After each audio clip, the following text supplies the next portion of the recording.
Imagina una mente brillante, un prodigio matemático que a los 16 años ya estaba en Harvard. Ahora imagina que esa misma mente se obsesiona con la destrucción de la sociedad moderna.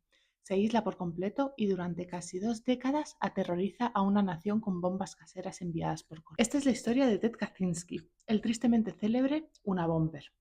Un caso que nos obliga a mirar la compleja intersección entre el genio, la soledad, una ideología radical y las consecuencias más devastadoras. ¿Qué lleva a una persona así a convertirse en uno de los terroristas domésticos más infames de la historia de Estados Unidos? Theodore John Kaczynski nació el 22 de mayo de 1942 en Chicago, Illinois, en una familia de la segunda generación de polaco-estadounidenses. Sus padres eran Theodore Richard y Wanda Teresa Kaczynski. Desde muy temprana edad, Ted demostró una inteligencia excepcional. Asistió al Colegio de Educación Elemental Sherman en Chicago y luego al Colegio Evergreen Park Central. En quinto grado, en una prueba de inteligencia reveló un cociente intelectual asombroso de 167. Como resultado, se le permitió saltarse el sexto grado y pasar directamente a séptimo. Según el propio Kaczynski, este evento marcó su vida para siempre. De repente se encontró en una clase con niños mayores donde no encajaba. Fue víctima de burlas, bromas pesadas y provocaciones, lo que acentuó su ya palpable miedo a la gente y a los edificios. Desde niño, Ted era extremadamente retraído. Jugaba cerca de otros niños, pero sin interactuar realmente. Su madre llegó a estar tan preocupada por su desarrollo social que consideró internarlo en un estudio para niños autistas dirigido por Bruno Bettelheim, aunque finalmente decidió no hacerlo tras ver sus formas abruptas y frías. A pesar de sus dificultades sociales, en el instituto Evergreen Park Community High School, Kaczynski siguió brillando académicamente. Las matemáticas le resultaban increíblemente fáciles, lo que le permitió avanzar rápidamente y completar el bachillerato 2 años antes de lo habitual. A la temprana edad de 16 años fue admitido en la prestigiosa Universidad de Harvard, en el otoño del 58. Su paso por Harvard fue un torbellino de contradicciones. Académicamente era brillante. Estudió con el afamado profesor de lógica Willard Quine y se convirtió en el mejor de su clase, obteniendo una nota casi perfecta del 98,9%. Pero socialmente el aislamiento de Kaczynski continuó y fue en Harvard donde fue expuesto a una experiencia que, según sus abogados, lo marcaría profundamente. Participó durante varios años en estudios de personalidad dirigidos por el Dr. Henry Murray. Lo que los estudiantes no sabían era que ese proyecto, subvencionado por la CIA como parte del infame programa MK Ultra, no era una simple discusión filosófica, era una prueba de estrés psicológico prolongada y estresante. Los estudiantes eran amarrados a sillas, conectados a electrodos que monitoreaban sus respuestas, en una sala con focos brillantes y un espejo de doble vista. Eran sometidos a un ataque psicológico verbal y degradante por parte de un mandado anónimo. Sus reacciones de ira e impotencia eran filmadas y grabadas, y luego cruelmente se les hacía revivir esos momentos reproduciéndoles sus propias palabras. Las grabaciones de Kaczynski sugieren que era emocionalmente estable al comienzo del estudio. Sin embargo, sus abogados y muchos analistas creen que esta experiencia diseñada para romper la psique fue un factor crucial en su posterior inestabilidad emocional y su profunda aversión al control mental y la autoridad. Después de Harvard, Kaczynski no detuvo su carrera académica. Se matriculó en la Universidad de Michigan para realizar un máster y un doctorado en matemáticas. Su especialidad era una rama de análisis complejo, la teoría geométrica de funciones. Su tesis doctoral, titulada Boundary Functions, ayudó a resolver en menos de un año un problema matemático en el que uno de sus profesores, George Piranian, había trabajado durante años. Piranian incluso declaró: "No es suficiente decir que era listo". Otro profesor, Maxwell Reed, afirmó que su tesis era tan avanzada que es posible que solo unas 10 o 12 personas de todo el país la entendieran o la apreciaran. En 1967, Kaczynski ganó el prestigioso premio Sumner B. Myers por su tesis, reconociéndola como el mejor trabajo académico en matemáticas de la universidad ese año. Durante su posgrado, también ocupó un cargo en la National Science Foundation e impartió clases. Publicó 2 artículos en relación con su disertación en revistas matemáticas y 4 más después de dejar Michigan, demostrando su increíble capacidad. Con su impresionante currículum, no es de extrañar que en otoño de 1967 Kaczynski obtuviera el puesto de Assistant Professor de Matemáticas en la prestigiosa Universidad de California, Berkeley. Tenía apenas 26 años. El jefe del Departamento de Matemáticas, J.W. Addison, calificó su admisión en 1969 como repentina e inesperada. El vicejefe del departamento, Calvin Moore, comentó que dada su tesis y publicaciones, Kaczynski podría haber llegado a día de hoy a ser miembro senior de la facultad, pero en 1969, para asombro de todos, renunció abruptamente sin motivo aparente. Tras esta dimisión, Kaczynski se mudó por un tiempo a la pequeña residencia de sus padres en Lombard, Illinois, pero su destino final estaba en la soledad.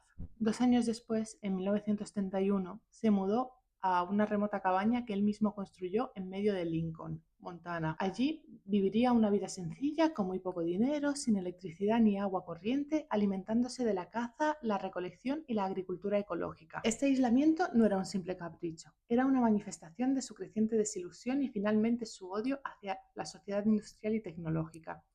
Veía cómo la naturaleza era invadida, cómo la tecnología, según él, estaba deshumanizando y esclavizando a la gente. Para Kaczynski, el progreso tecnológico era una fuerza destructiva que robaba a los individuos su libertad y propósito.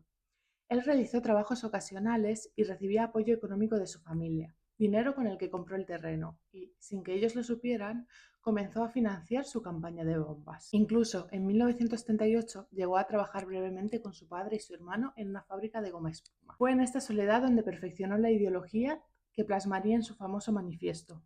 Convencido de que la única manera de detener esta locura de tecnología era a través de una revolución violenta, Kaczynski empezó a preparar su guerra particular. A partir de 1978, la guerra de Kaczynski comenzó. El FBI lo apodó el Unabomber por sus primeros objetivos, universidades y aerolíneas. La primera carta bomba fue enviada a finales de mayo de 1978 al profesor de Ingeniería de Materiales Buckley Crist en la Universidad de Northwestern. El paquete se encontró en un aparcamiento de la Universidad de Illinois en Chicago con el remitente a nombre de Crist.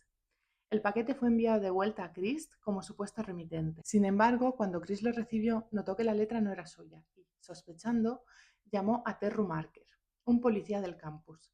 Marker abrió el paquete que explotó inmediatamente. Afortunadamente, solo resultó levemente herido con daños en su mano izquierda. Esta primera bomba era una creación rudimentaria pero ingeniosa. Estaba hecha de un conducto metálico, como un tubo de cañón de 25 milímetros de diámetro y 230 milímetros de largo. Contenía pólvora sin humo y los extremos estaban sellados con tapones de madera tallados a mano, a diferencia de los extremos metálicos comunes en bombas de tubo. Esto limitó la presión y, por lo tanto, la potencia de la explosión. El detonador era un clavo tensado por gomas que deberían prender 6 cabezas de cerillas. En esta ocasión, solo 3 ardieron, lo que probablemente salvó a Marker de heridas más graves. Kaczynski, un artesano macabro, perfeccionaría su técnica más tarde usando baterías y un filamento caliente para una ignición más eficiente. Al atentado inicial de 1978 le siguieron otros. En 1979, Kaczynski colocó una bomba en el equipaje del vuelo 444 de American Airlines, un Boeing 727 que volaba de Chicago a Washington, D.C. La bomba comenzó a humear en pleno vuelo, forzando al piloto a realizar un aterrizaje de emergencia. Muchos pasajeros fueron tratados por inhalación de humo. Un fallo en el mecanismo del temporizador impidió que explotara por completo, pero las autoridades afirmaron que tenía suficiente potencia como para devastar el avión. Dado a que atentar contra un avión es un delito federal grave, el FBI se hizo cargo del incidente de inmediato. Inventaron el nombre Unabomb, University and Airline Bomber, para el caso, y por el material rudimentario y casero usado en las bombas, al sospechoso también se le apodó Junkyard Bomber o bombardero de la chatarrería. La campaña del Unabomber se extendió por 17 largos años, dejando un rastro de terror y devastación. 1985, la primera víctima fatal. Hugh Scruton, dueño de una tienda de informática, asesinado por una de sus bombas. Otros objetivos incluyeron profesores universitarios de informática y ciencias de la computación, ejecutivos de aerolíneas, publicistas y lobistas de la industria maderera. Kaczynski elegía a sus víctimas por su asociación con la tecnología o la destrucción ambiental. 1995, los ataques más notorios. El asesinato de Gilbert Murray, presidente de la Asociación de la Industria Maderera de California, y Thomas Moser, un ejecutivo de publicidad. Esos crímenes elevaron la alarma a su punto máximo. La nación vivía bajo una sombra de miedo. Nadie sabía quién era el Unabomber ni dónde golpearía después. La investigación fue una de las más largas y costosas en la historia del FBI. En 1980, el agente John Douglas, pionero de perfiles psicológicos criminales, emitió un primer perfil describiendo al terrorista como un hombre con inteligencia superior a la media y con estudios. Este perfil evolucionaría, redefiniéndolo como un neoludita con estudios superiores en ciencias. Sin embargo, en 1993 el perfil fue descartado en favor de una teoría alternativa, que se concentraba en las pruebas físicas y sugería que el sospechoso era un simple mecánico de aviones. Esta contradicción en los perfiles dificultó aún más la búsqueda. Para el público se estableció una línea directa, 1-800-701 BOMB, y se ofreció una recompensa de $1 millón por información que llevara a su arresto. El agente James R. Fitzgerald, un criminalista que desarrolló técnicas de análisis de textos, tendría un rol importante en la investigación. En 1995, el Unabomber jugó su carta más audaz. Envió al periódico The New York Times una carta donde hacía públicas sus quejas hacia las nuevas tecnologías y exigía la publicación de un artículo largo a cambio de detener sus ataques. Estuvieron dudando meses sobre la publicación, pues no creían del todo en su promesa, pero dedujeron que las bombas probablemente seguirían de todas formas y que, al hacer público el documento, alguien podría identificarlo. Así fue como, el 19 de septiembre de 1995, tanto The New York Times como The Washington Post publicaron el ensayo de 35.000 palabras de Kaczynski. Llevaba por título La sociedad industrial y su futuro, pero pronto se hizo popularmente conocido como el Manifiesto del Unabomber. Este escrito no era solo una diatriba, llamaba a una revolución mundial contra las consecuencias de la sociedad moderna, a la que denominaba sistema tecnoindustrial. Argumentaba que la revolución industrial y sus consecuencias han supuesto un desastre para la humanidad, en parte porque este sistema tiene que obligar a la gente a comportarse de un modo que está cada vez más alejados de los patrones naturales de la conducta humana. Según Kaczynski, esto provocaba trastornos psicológicos, ejemplificados por el izquierdismo. Con este término se refería a las personas sobresocializadas que reprimen sus inclinaciones naturales y se avergüenzan cuando su conducta es contraria a las expectativas sociales, lo que paradójicamente las lleva a rebelarse contra la sociedad.